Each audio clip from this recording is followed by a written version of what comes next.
Hello, Air Nation. It's your boy Air Nomad here, and we're going to be talking about why Legend of Korra is a great show.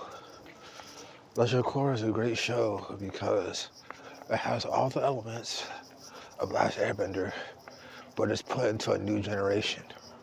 I think where the disconnect Legend of Korra to be just like Last Airbender is not supposed to be. In Last Airbender, everybody was pretty much a prodigy. In this show, Bonnie and Mako really aren't prodigies. They're not that strong. The cast, you can argue, is not that strong, as strong as I think Asami is a pretty good, well thought out character, which honestly could have been Last Airbender too, but it's not her technology stuff, just her character itself. She was a good character to have. She could fit in both shows. But what makes Korra so good is the bending. The bending is better than Last Airbenders. It's beautiful. The colors are rich and vibrant. It's aesthetically pleasing to look at. Now, granted, Legend of Korra came out 4 or 5 years after Last Airbender, so of course technology is gonna be updated, but and the animation is gonna look better. But Studio Mir did a great job, and I hope they keep working with them because that is a great combination. As we speak, Avatar Studios is going around and they are having tours for their live orchestra band. So that means that Avatar is still around and it's doing well. They announced 100 more new locations.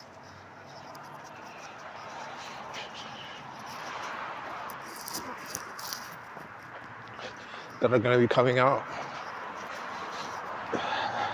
which is pretty exciting. So back to Korra. Another reason why the show is amazing is because of the way it's formatted.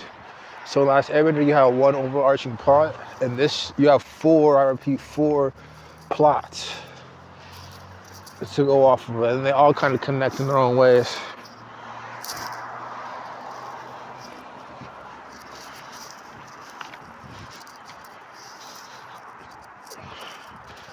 Ahmad's a great villain. Unalaq's a great villain.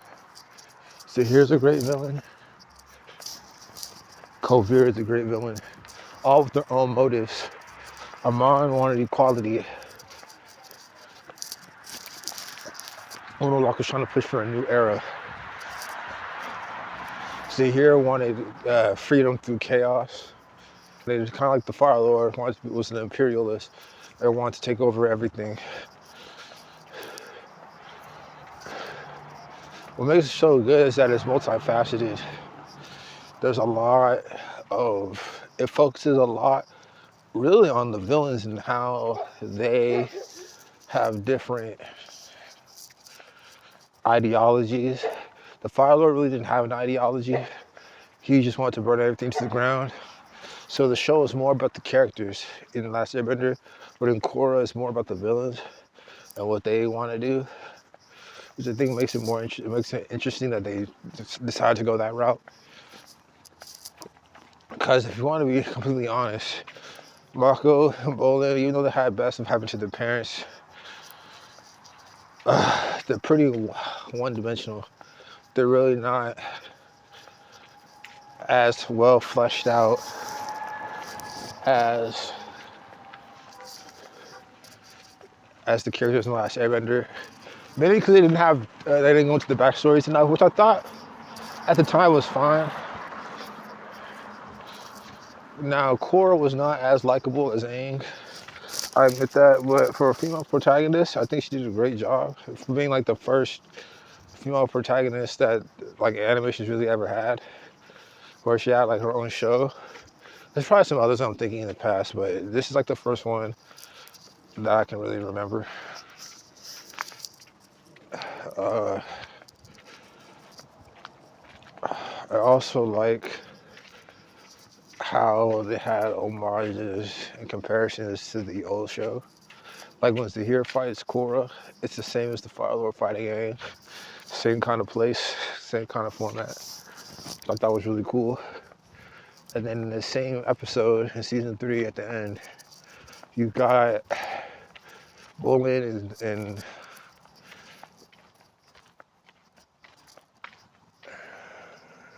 and Mako fighting against the two benders of the Red Lotus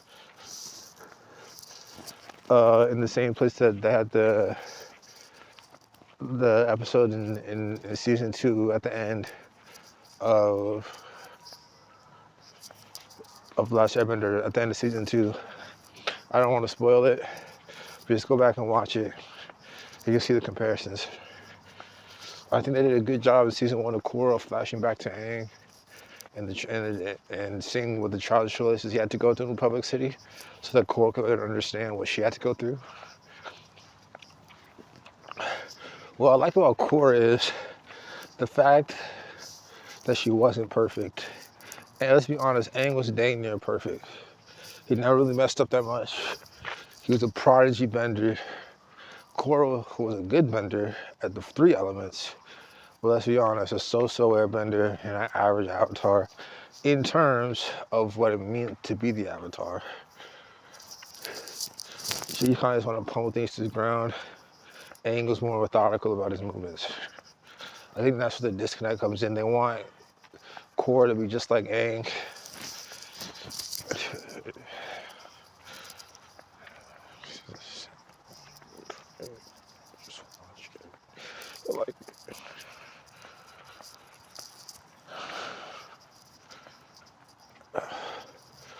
I think that it really shows the other side of life. I think especially in season 4 of Korra, when Korra was going through what she was going through, she had to really push through and persevere, and she spent a long time looking for answers, looking for ways for her to get back to what she used to be and get even stronger. I think that's a good lesson in life, because life is tough, but if you have the right mindset, you can get through it and accomplish what you want. I think that's what Korra kind of represented, was adversity and turmoil, where Aang was more like diligence and like knowledge.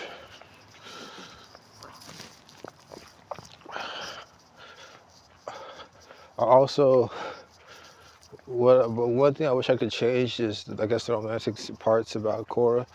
It's really not, it's not done the way it should have been done. I think that was kind of due to the Nickelodeon and kind of the time constraints that they were under. Mike and Brian were under making Legend of Korra, because they eventually had to take the show off the TV and put it on the computer during the middle of season 3.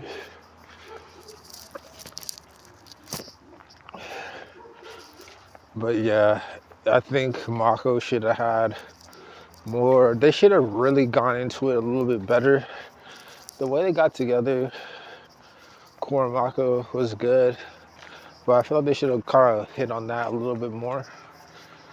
Like, Korra in a way does feel rushed, I'm not gonna lie.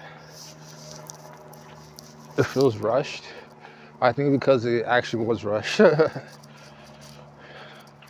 That's why I can't wait for Avatar Studios to start making more episodes. With that being said, I give Korra good remarks. And this is Air Nomad signing out. Like, comment, subscribe down below.